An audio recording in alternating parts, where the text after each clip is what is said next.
Halo penonton semua, kita ketemu lagi di Peace Talk.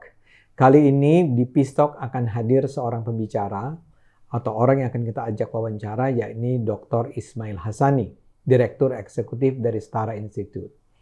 Nah, buat Anda yang mengikuti perkembangan soal toleransi, intoleransi di Indonesia, mungkin pernah dengar nih, Setara Institute terutama yang mengeluarkan indeks kota toleran dan intoleran di Indonesia setiap tahun.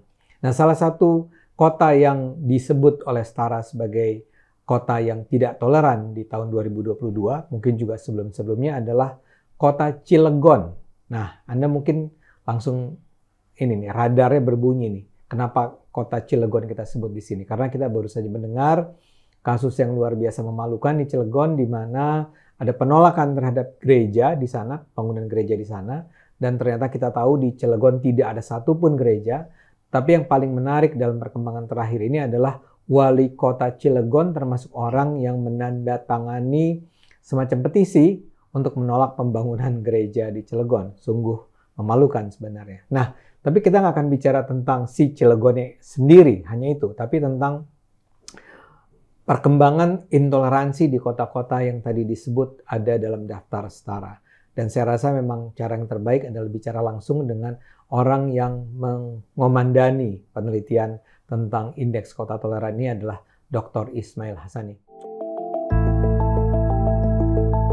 Ini bukan soal hanya rukun tidak rukun, Bang Ade, tapi ini soal pelanggaran hak konstitusional warga negara. Memang Cilegon memenuhi syarat untuk duduk di peringkat bawah. Ya, ada regulasi yang diskriminatif, RPJMD yang tidak promotif.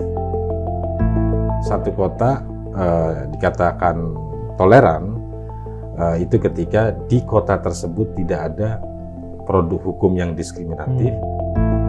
Kami selalu terharu ya ketika kemudian ada wali kota yang secara terbuka menerima hasil dan kemudian mau bergegas bersama memperbaiki gitu ya.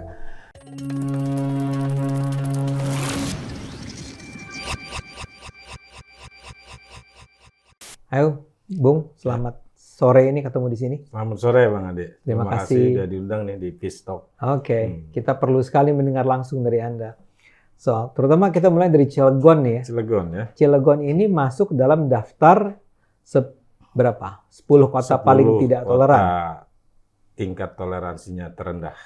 Nomor 3 terbawah. Nomor 3 terbawah. Oke, bisa cerita kenapa itu ya, disebut? Memang kita nggak mau sebut kota intoleran, Bang Ade. Oh, karena, salah ya? Diprotes juga oleh para wali kota. Ya nggak apa-apa.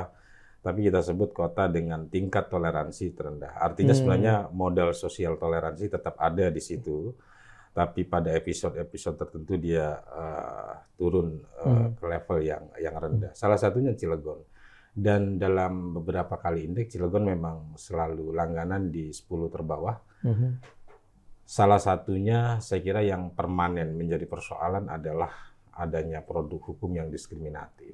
Nah, yang hari ini, yang sebenarnya produk hukum ini dahulu dikeluarkan oleh Bupati Serang ya, yang sekarang menjadi dasar penolakan pendirian tempat ibadah agama lain.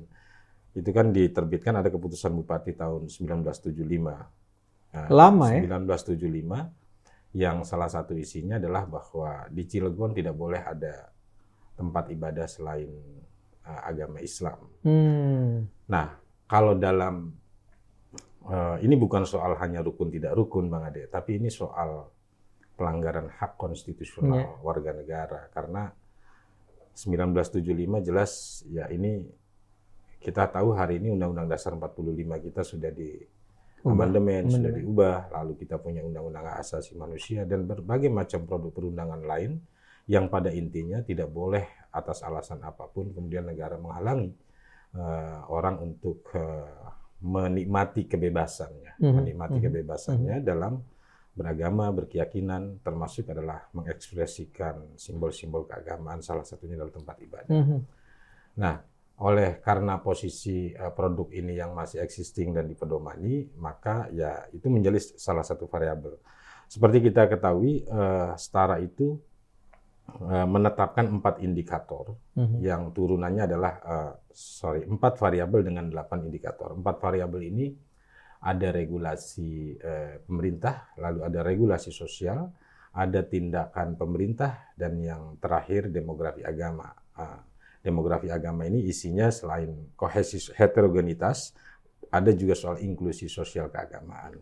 Maksudnya yang terakhir itu apa? Nah, inklusi sosial keagamaan ini sebenarnya mendeteksi bagaimana tata kelola kota ini mempromosikan ruang-ruang perjumpaan, ruang-ruang keterbukaan, sehingga menumbuhkan satu kepercayaan bahwa hidup bersama adalah pilihan terbaik, Bang Ade. Karena salah satu temuan kita kenapa intoleransi semakin terus meningkat, ya, saya katakan terus meningkat stabil, karena kalau indikator dari berbagai macam indikator dalam riset-riset lain misalnya, ya memang ini belum berubah dalam sependek kami bekerja 15 tahun terakhir lah. Nah, ini tidak berubah kan situasinya, konstan.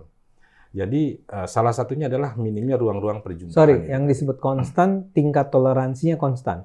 Iya, misalnya kalau kita ukur pakai catatan, selain IKT, Setara punya laporan tahunan tentang pelanggaran kebebasan sipil yang khusus memotret kebebasan beragama berkeyakinan. Itu angkanya juga konstan. 175 sampai 250 setiap tahun peristiwanya itu. Itu artinya tinggi, rendah atau apa? Ya kalau kita ya tentu tinggi ya, karena dalam rumpun hak asasi manusia itu satu peristiwa pelanggaran kebebasannya harus dihukumi sama dengan 1000 peristiwa, Bang Ade. Itu artinya ada 175 sampai 250 peristiwa pelanggaran kebebasan beragama berkeyakinan. Itu terjadi di kota-kota yang tadi disebut. Itu catatan se-Indonesia. Se-Indonesia. Ya. Di luar konteks IKT tadi. Nah, misalnya gunakan indikator ini, artinya sebenarnya dari tahun ke tahun belum ada perubahan. Memang ya ada, tidak lebih buruk juga ya? Tidak lebih buruk, tidak juga beranjak baik gitu. Sekalipun di sana sini ya ada beberapa intervensi, misalnya kayak pemerintah hari ini mengeluarkan apa yang disebut dengan moderasi beragama misalnya, atau kami dengan Kemendagri mempromosikan apa yang disebut dengan inclusive governance gitu ya, dan seterusnya. Jadi itu.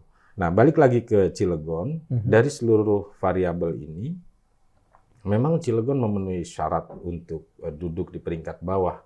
Ya, ada regulasi yang diskriminatif, RPJMD yang tidak promotif terhadap toleransi kebebasan beragama. Lalu dari tindakan pemerintah, baik itu pernyataan pejabat maupun tindakan aktif pemerintah juga kontradiktif ya. Lalu dari sisi regulasi sosial ini isinya adalah peristiwa-peristiwa pelanggaran itu. Ya selain memang tidak pernah ada gereja, juga ada beberapa peristiwa lain yang kita record gitu ya. Lalu kohesi sosial, dinamika masyarakat sipil, itu semuanya memenuhi bahwa ya Cilegon memang ya pantas dia berada di posisi 10 terbawah tadi gitu ya.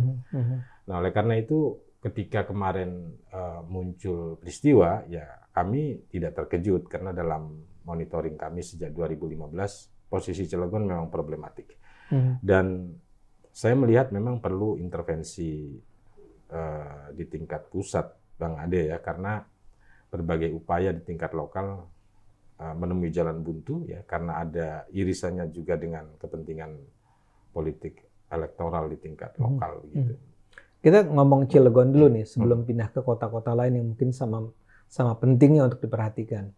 Pertama, itu gimana ceritanya tahun 75 pernah ada sebuah tadi keputusan bupati kalau nggak salah, yang menyatakan tidak boleh ada rumah ibadah di luar Islam. Ya, sebagai satu sejarah sosial dinamika di Serang, kita maklumi ya, karena banyak di masa-masa itu saya kira banyak pihak yang kemudian berkontes secara politik keagamaan ya di saat itu. Dan kemudian salah satu artikulasinya ada komitmen-komitmen lama oleh para pendahulu gitu ya. Dan salah satu contoh di Cilegon, di Serang adalah itu. Bagaimana kemudian memproteksi Cilegon ya, khususnya Serang pada umumnya waktu itu untuk kemudian tidak mendirikan tempat ibadah. Nah memang sejujurnya kami belum mendalami bagaimana histori dari keputusan ini, tetapi memang di beberapa tempat itu memang muncul, Bang Ade. Misalnya ada komitmen untuk tidak mendirikan masjid dari aliran tertentu misalnya.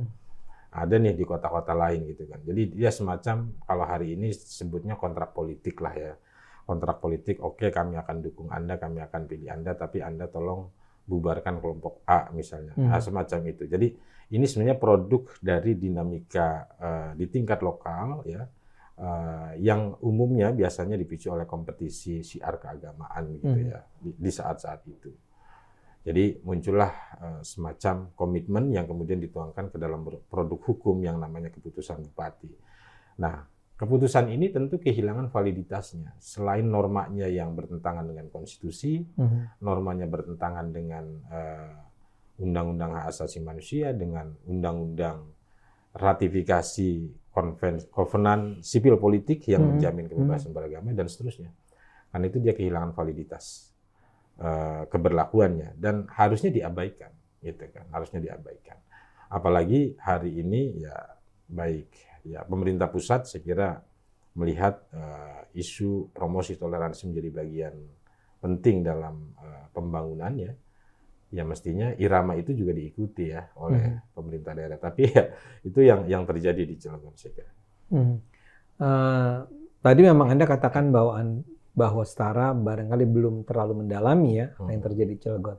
Tapi dari apa yang Anda tahu paling tidak, sebetulnya di Cilegon sendiri itu masih ada peluang bahwa masyarakatnya masih akan bisa menerima kehadiran rumah ibadah non-Muslim? Ya nyatanya kan kalau dari cerita kasus terbaru, masyarakat sekitar menerima.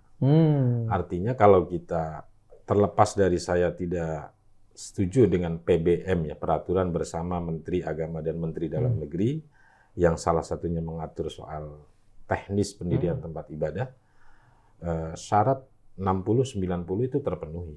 Itu artinya apa? Mungkin buat penonton perlu tahu nih. Jadi ketika mendirikan tempat ibadah itu harus memperoleh persetujuan 90 pengikut, ya. Artinya ada pengikutnya. Lalu dukungan 60 dari masyarakat sekitar. Dan itu terpenuhi. Sudah dikirim ke kepala desa, tapi kepala desa nggak mau memvalidasi. Dan kemudian wali kota juga ikut-ikutan menolak begitu. Artinya apa? Secara sosiologis sebenarnya penolakan itu tidak begitu kuat di tengah masyarakat. Dan ini yang sering saya katakan. Kami pernah Bang Ade, ini survei lama, tapi karena formulanya jitu, saya suka mengulang-ulang. Kami pernah mensurvei tentang satu kepercayaan tertentu, aliran keagamaan tertentu. Kami bertanya, apakah aliran ini adalah seiman? Masyarakat menjawab sebagian besar bukan seiman. Tapi ketika ditanya apakah kelompok ini adalah saudara sebangsa, 98% mengatakan saudara sebangsa. Artinya apa?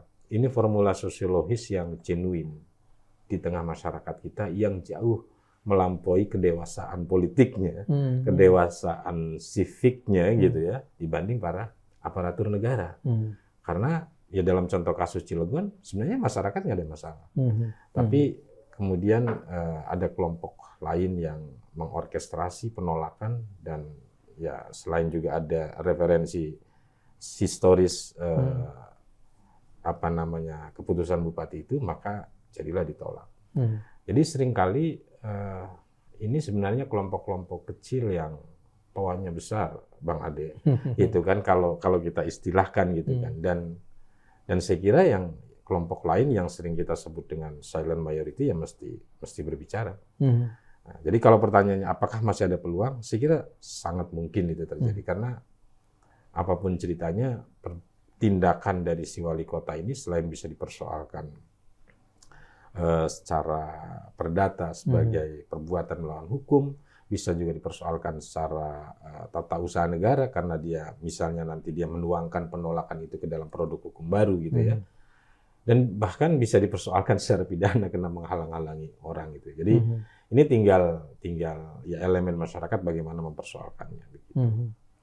Tadi kan dikatakan salah satu indikator dari sebuah kota ya, itu dianggap tingkat toleransinya rendah adalah kalau ada produk hukum ya, ada kebijakan pemerintah.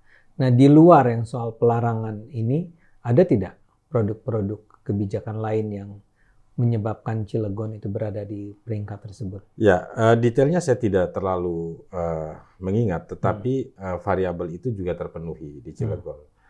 Jadi Bang Ade, kalau kita pernah dengar apa yang disebut dengan beberapa teman saya nyebutnya memang perda-perda syariah gitu ya. Tapi saya menghindari menggunakan istilah ini untuk menghindari debat yang tidak produktif. Saya gunakan istilah perda diskriminatif. Kenapa kita sebut perda diskriminatif? Karena perda ini baik secara substansi, maksud dari perda ini maupun secara dampak itu bisa menimbulkan diskriminasi. Jadi kalau dalam hak asasi manusia bisa direct or indirect discrimination.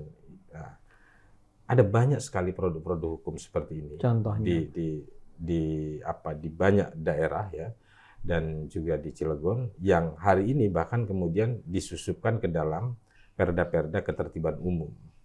Jadi perda-perda ketertiban umum ini judulnya ya ditujukan untuk menciptakan ketertiban umum, tapi kemudian di dalamnya kalau kita periksa detail, muncul sejumlah diskriminasi, norma-norma yang diskriminatif itu tadi. Nah, contoh perda diskriminatif itu seperti apa gitu kan?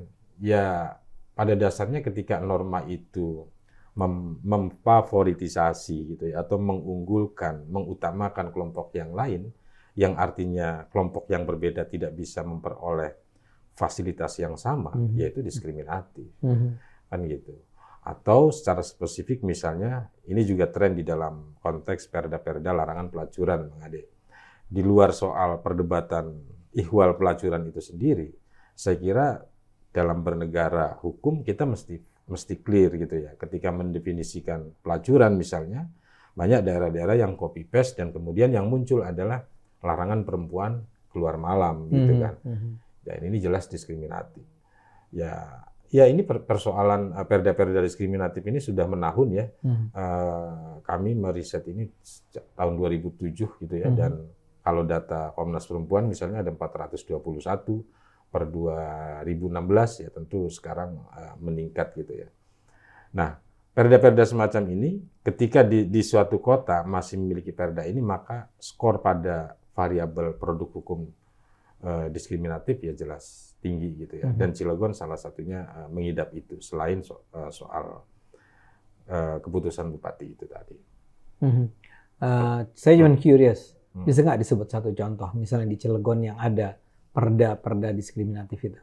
Ya, saya persisnya lupa Bang. Ya, okay. Dengan sangat hati-hati saya mengatakan lupa. Perda itu. Tapi ya, kalau di berbagai kota, berbagai kota ya umumnya tadi menyusup di perda-perda ketertiban umum, lalu di perda-perda keagamaan gitu ya. Ya mau nggak mau kita sebut perda syariah misalnya, karena dia mempromosikan formalisasi syariat Islam, kan begitu. Walaupun tidak pernah disebut sebagai perda syariah tentunya. Betul, ya. Tetapi nafasnya kan nafas keislaman yang dipromosikan gitu kan. Dan perda-perda ini ya pada akhirnya banyak juga yang tidak dijalankan sebenarnya. Tapi dalam prinsip hak asasi manusia, ketika sebuah norma diskriminatif sudah dipositivisasi, maka sebenarnya itu yang terjadi adalah pelembagaan diskriminasi berkelanjutan. Artinya kalau dia belum dicabut ya dia masih terus harus dipersoalkan, kan begitu.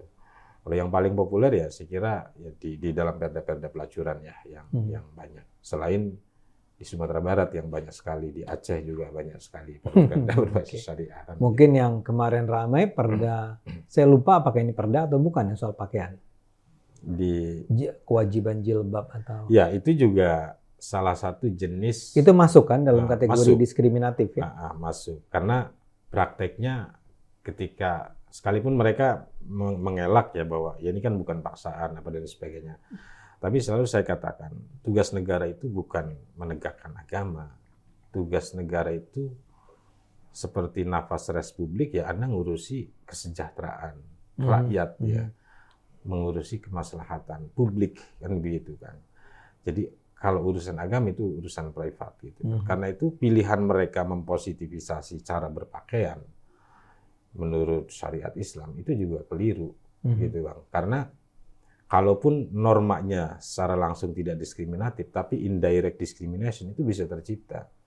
kasus-kasus kemudian orang dikucilkan karena hanya dia sendiri misalnya tidak menggunakan jilbab, itu kan indirect discrimination gitu ya, sehingga ya kemudian menimbulkan diskriminasi dan bullying, persekusi dan seterusnya. Gitu. Jadi itu bukan soal kecil ya menurut saya, karena kalau kita bicara transformasi adopsi prinsip-prinsip syariah dalam bernegara, ini juga agak mengerikan sebenarnya kalau kita teruskan kan begitu. Jadi kita bisa lihat tadi hal yang terjadi di Cilegon itu juga terjadi di kota-kota lain barangkali ya. Tapi barangkali tingkatnya di Cilegon menjadi lebih menonjol karena kayak tadi itu, karena wali kotanya bahkan ikut petisi dan seterusnya. Ya, dan permusuhannya kan spesifik ya, diarahkan untuk pendirian gereja. Sementara kalau Bang Ade mau bisnis karaoke di sana lancar.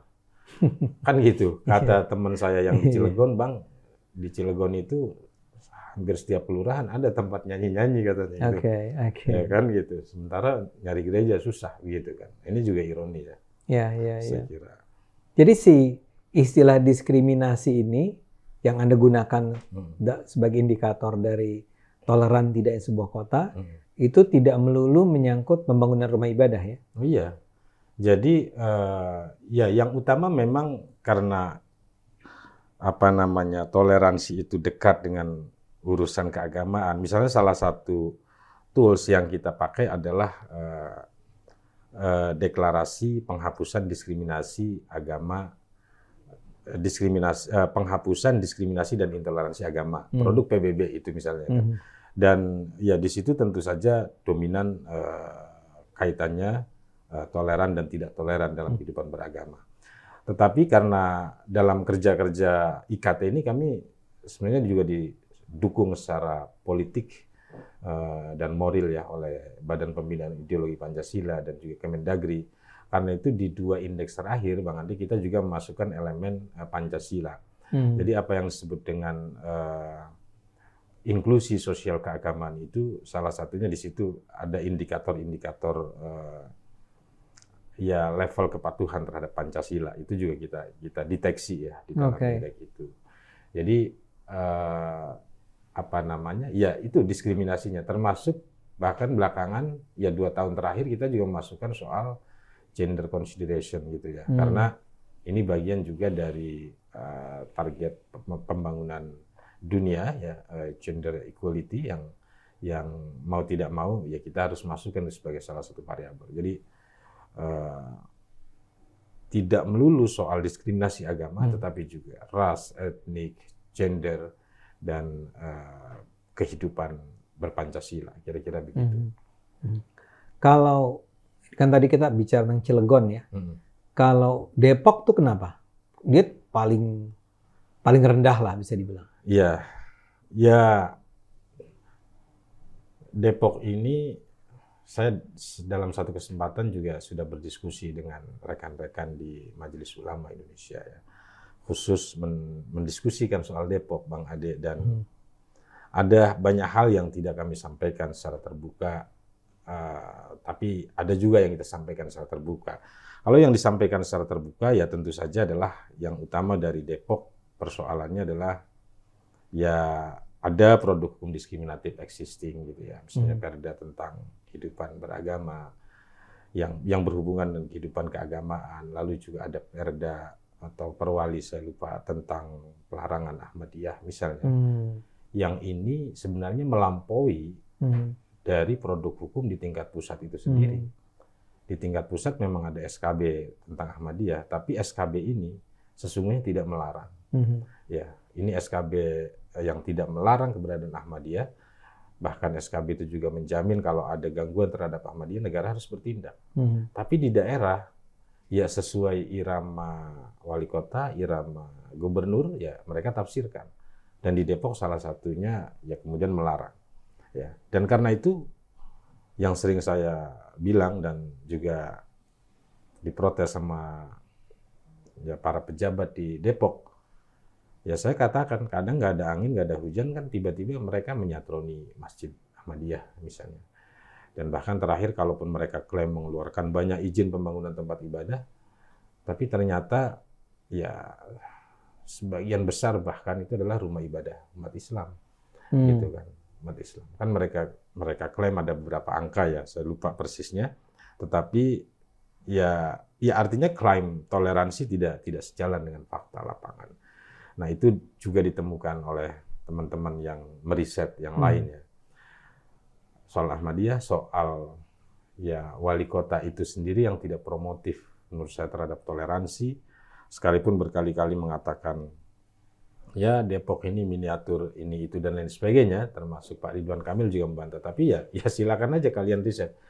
Kan membantah riset kan dengan riset, betul nggak Bang Ade? Ya, kan begitu. Ya. Jadi ya kalau kacamatanya berbeda ya pasti hasilnya beda, optiknya kan jelas berbeda. Nah itu yang bisa kami sampaikan tentang Depok. Tapi di luar itu Bang Ade, sesungguhnya buat kami Depok ya jauh lebih problematik dari persoalan di permukaan. Dan saya tidak katakan ini karena saya masih berharap Depok bisa berbenah, gitu ya. Kalau saya sampaikan nanti terlanjur sakit hati, nggak mau nanti memperbaiki, kan begitu kan? Kan begitu. Yang sakit hati adalah? Ya mungkin para pejabat di kota Depok ya. Karena problem di Depok itu juga bukan melulu antar agama ya, mungkin lebih relatif kecil, tapi di intern agama itu justru lebih dahsyat ya. Bang Ade kan orang Depok kan ya. Saya orang Bogor. Orang Bogor ya, orang Bogor. Tapi kampus di Depok gitu, ya kampus kan. Di Depok. Kampus di Depok bisa saksikan bagaimana apa yang kita sebut dengan politik penyeragaman ini bekerja secara sistematis dan itu berbahaya Bang Ade. Gitu. Teman saya yang di Depok ya bahkan menyinggung anak-anaknya juga sudah kena virus penyeragaman semacam ini dan ini berbahaya. Bahwa hari ini dia belum memanifest menjadi satu tindakan tertentu, tetapi ya artinya ya modal sosial kita menjadi semakin rapuh sebenarnya untuk mempromosikan toleransi, khususnya di Depok ya seperti itu.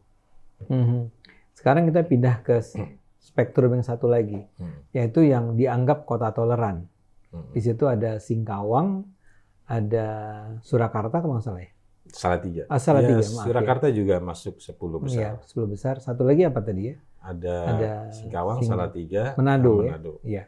Nah, itu kalau dianggap sebagai tingkat toleransinya tinggi, kalau apa? Ya, jadi definisi kota toleran itu adalah kota yang memiliki atribut 1, 2, 3, 4. Nah, 1, 2, 3, 4 itu adalah variabelnya.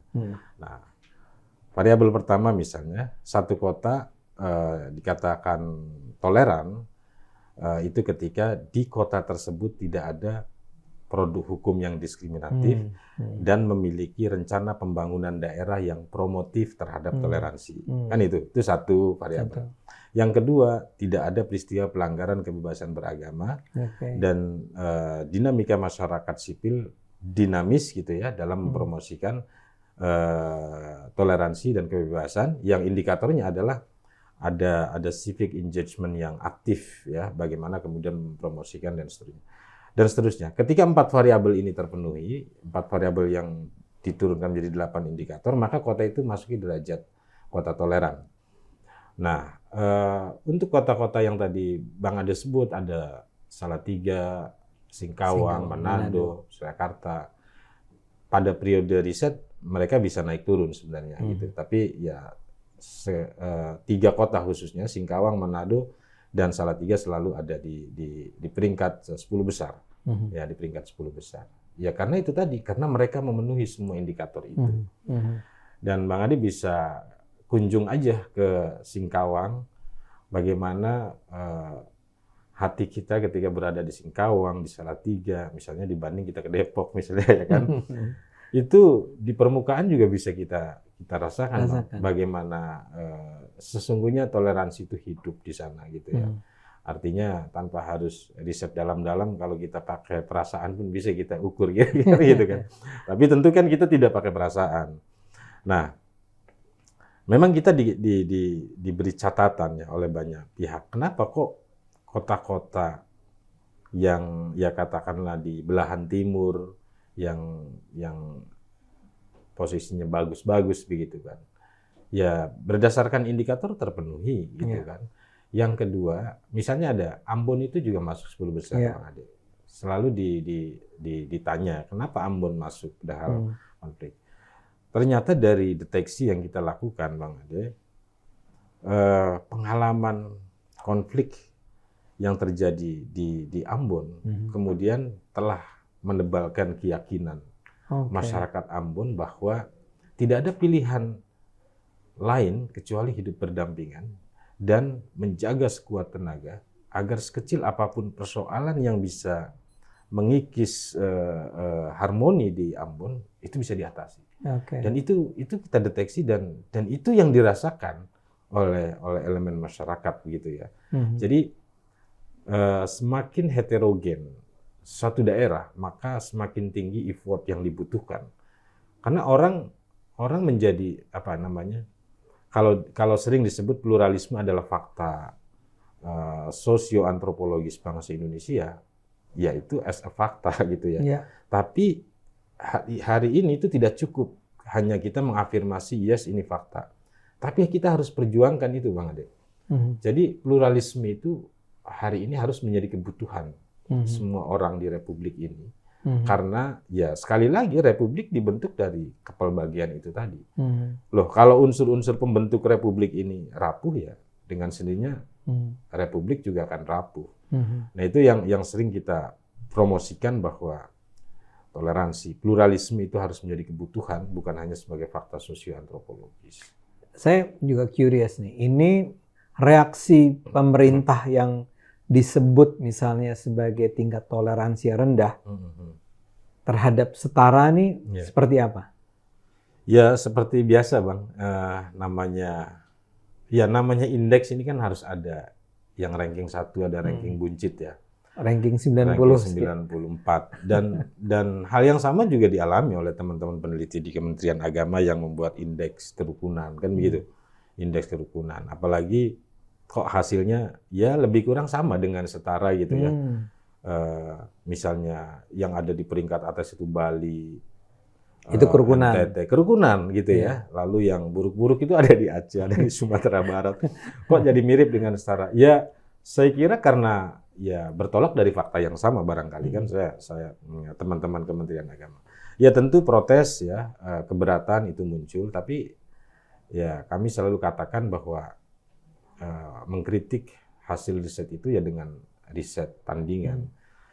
Jadi silakan Anda melakukan riset gitu kan. Tapi kalau kami kami juga diminta mempertanggungjawabkan. Loh kami tidak dalam posisi mempertanggungjawabkan kepada Anda. Kami sudah rilis, kami sampaikan ya inilah hasil kami. Anda nggak setuju, nggak apa-apa. Setuju, ya alhamdulillah gitu kan. Artinya Anda mau berbenah gitu kan. Tapi kalau nggak setuju ya sudah gitu kan. Misalnya kayak Jawa Barat. Jawa Barat itu kan membuat riset sendiri. Ada kawan Bang Ade juga itu, Dr. Muradi, profesor ya sekarang, Profesor Muradi bikin riset tandingannya. Ya saya juga yang diwawancara ya kan sumber ya.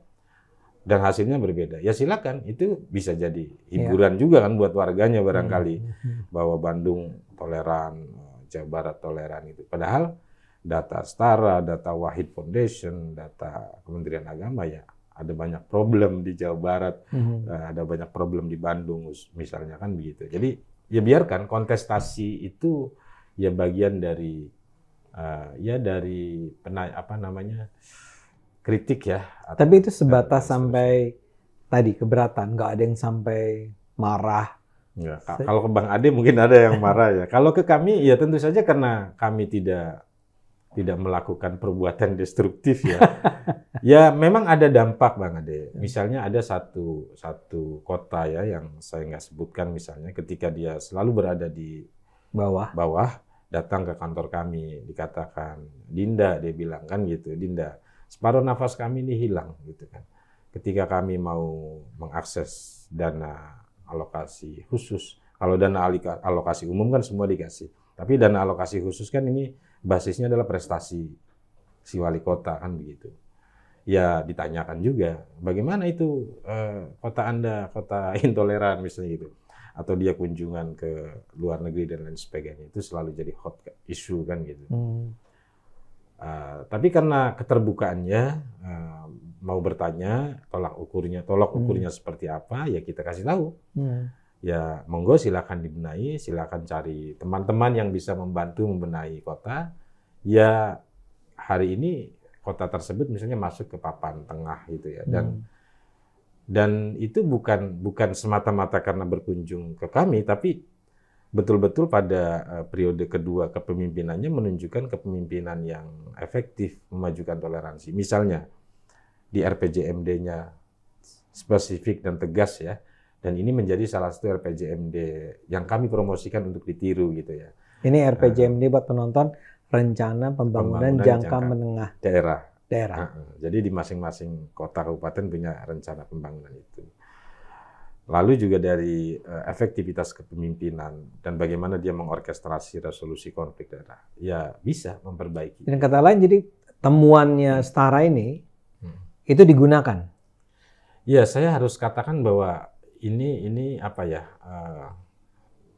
Kami selalu terharu ya ketika kemudian ada wali kota yang secara terbuka menerima hasil dan kemudian mau bergegas bersama memperbaiki gitu ya. Dan ya kami sadar betul bahwa dukungan politik BPIP dan Kemendagri juga telah memicu peningkatan penerimaan kota-kota, Bang Ade. Karena ketika kami 2015 memulai proses indexing ini, kan salah satu metodologi kita adalah menyebarkan kuesioner kepada kota-kota tersebut, bukan kepada orang. Ya, karena yang kita nilai adalah kota secara kolektif, maka elemen-elemen kota itulah yang kita nilai. Dan siapa yang bisa mengisi, itu adalah pemimpin kota. Kita tunjukkan wali kota, kuesioner itu bagian dari self-assessment gitu ya. Nah, namanya self-assessment ya ada yang mengisi, ada yang enggak gitu. Tetapi kalau mereka mengisi keuntungannya, ya kami lebih banyak tahu. Kan begitu kan. Dan itu tentu saja dalam riset ada keterbatasan. Tetapi yang perlu kami catat, kuesioner ini bukan metodologi utama. Kami letakkan sebagai metode triangulasi untuk mengontrol temuan-temuan kami dari lapangan, dari data komposit yang kita olah. Nah, triangulasinya salah satunya dengan self-assessment ini. Lalu kita kaji bersama pakar dan lalu kita ranking begitu. Nah, kota-kota ini ya berbenah gitu ya. Kalau harus saya sebut hari ini tingkat partisipasi self-assessment saja itu sudah di atas 60%. Ya, adalah bagus ya? Adalah bagus, karena artinya apa? Satu kuesioner yang dikirimkan oleh Civil Society Organization atau CSO atau NGO, lembaga riset, itu diterima ya. Bahkan ada, Bang Ade, satu kota yang mengirim jawaban kuesioner tuh segini tebalnya, saking seriusnya. Karena ketika kami tanya, misalnya salah satu pertanyaan dalam kuesioner, pada periode ini produk hukum apa yang Anda terbitkan, ya kan, yang mempromosikan toleransi atau yang sebaliknya gitu kan? Ya mereka akan ajukan bukti. Ketika dia bilang ada perda yang bagus, contoh misalnya di kota Kupang itu punya terobosan peraturan wali kota tentang yang pada intinya memudahkan tempat pendirian rumah ibadah. Ini lebih maju dari PBM di tingkat pusat ya. Nah, jadi terobosan yang semacam ini ya dia harus lampirin. Harus lampirkan, dan kalau kita tanya lagi bagaimana dinamika sosial ketika pembahasan ini, ya dia lampirkan notulensi. Jadi ada satu kota yang kirim jawaban kira-kira begini. Itu yang membuat kami ya di luar soal kontroversi yang muncul dari indeks kota toleran, buat kami sejak 2015 indeks ini sudah, ya kalau boleh saya klaim ya Bang Ade ya, ini sudah lumayan mampu menggerakkan kota-kota untuk berbenah. Ya, kami juga berkomunikasi dengan asosiasi pemerintah kota untuk ya diajaklah kota-kota lain ini berbenah gitu ya. Bahkan kabupaten-kabupaten, karena kita kan nggak mengindeks kabupaten Bang, yang kita indeks kota. Kabupaten-kabupaten pun muncul aspirasi agar ya kabupaten juga dong dinilai gitu kan, karena apapun ceritanya penghargaan itu menjadi nilai lebih di mata Kemendagri sebagai pembina otonomi daerah ya. Ya ketika Anda memperoleh banyak prestasi ya tentu sebagai pembina, sebagai orang tua, Kemendagri menjadi ringan tangan kan begitu kan. Nah, baik untuk mengakses bantuan, mengakses dana alokasi khusus misalnya dan lain sebagainya. Gitu. Padahal ini adalah sebuah program yang tidak didanai pemerintah ya? Tidak, Bang. Tidak ya? Jadi ini ya betul-betul tidak didanai oleh pemerintah, tapi kami harus katakan tentu ada yang membiayai gitu ya. Dan pembiayaan ini ada dari anggota Setara, ada juga dari lembaga-lembaga donor. Anggota Setara itu artinya individu? Individu gitu kan. Okay. Kan pendiri Setara ini kan kaya-kaya Bang. Okay. Dari almarhum Abdurrahman Wahid ya kan sampai Pak Beni Harman misalnya gitu, Mas Pramono Anung, itu semua pendiri Setara Bang. Jadi ya, tapi sekalipun mereka berdonasi ya tidak mengikat kami gitu ya. Tidak mengikat kami. Tapi poinnya adalah ini betul-betul sebetulnya bisa disebut sebagai gerakan civil society ya? Iya. Karena ya kami memang mengajak Mendagri dan BPIP karena kami perlu dukungan politik gitu ya. Nah, kalau logo Setara aja kan mungkin tidak terlalu menarik ya. Kita tambah logo Kemendagri, logo BPIP gitu di kan. Kuesioner gitu. Di kuesioner gitu. Dan setiap rilis mereka terlibat dan bertanggung jawab karena setiap kami rilis dan salah satu quote unquote intervensi ya. Intervensi positif adalah mereka mengharapkan yang 10 kota yang terendah itu nggak perlu dipublikasi. Makanya kita nggak pernah publikasi. Ya kita dengan BPIP. Jadi kok kami tahu? Ya itu berarti beredar dari tempat yang lain. Tapi di acara itu konferensi pers gitu nggak ada. Pers, dan yang kita panggil ke panggung kan yang 10 teratas yang menerima penghargaan dari. Tapi list 1 sampai 90 kan ada. Oh ya ada di full report gitu. Dan full report kan ya orang-orang yang jahil aja yang nyari kan Bang. Kira-kira begitulah Bang. Oke, jadi ini luar biasa nih ya Bung ya. Jadi apa yang Anda lakukan ini mudah-mudahan justru ke depannya betul-betul akan di-support, dibantu atau melibatkan sebetulnya pemerintah. Pemerintah semestinya sangat peduli dengan ini semua. Dan juga siapapun lah, swasta, funding yang selama ini peduli sama Indonesia, mestinya mau lah terlibat dalam at least pembiayaan. Jadi nggak cuma kota tapi juga kabupaten gitu ya kira-kira ya. Betul Bang. Karena ya kalau kabupaten kan banyak Bang. Itu perlu biaya besar juga. Sumber daya besar tepatnya. Oke, Bung Ismail, saya terima kasih sekali buat kesediaan untuk ngobrol. Kita masih berharap kita bisa ketemu lagi dan kami bisa mensupport apapun yang Anda lakukan di Setara. Harus itu Bang. Harus. Jadi dimulai dari Bang Ade dulu. Oke, siap. Pribadi. Iya, pribadi. Oke, terima kasih. Terima kasih Bang Ade. Nonton, kita sudah bicara cukup panjang nih dengan perwakilan dari Setara, Direktur Eksekutif Setara. Bung Ismail Hassani, mudah-mudahan tadi seperti yang sudah kita dengar, apa yang mereka lakukan ini akan memperoleh dukungan penuh ya dari pemerintah, dari funding, dari NGO yang lain, dari swasta. Karena menurut saya sih apa yang mereka lakukan ini, temuan-temuan yang mereka peroleh ini adalah sesuatu yang sangat konstruktif buat merekatkan bangsa ini. Kita ketemu lagi di pertemuan di acara Peace Talk berikutnya. Terima kasih. Terima kasih Bung Ismail. Terima kasih Bang Ade. Sehat selalu Bang. Sama-sama.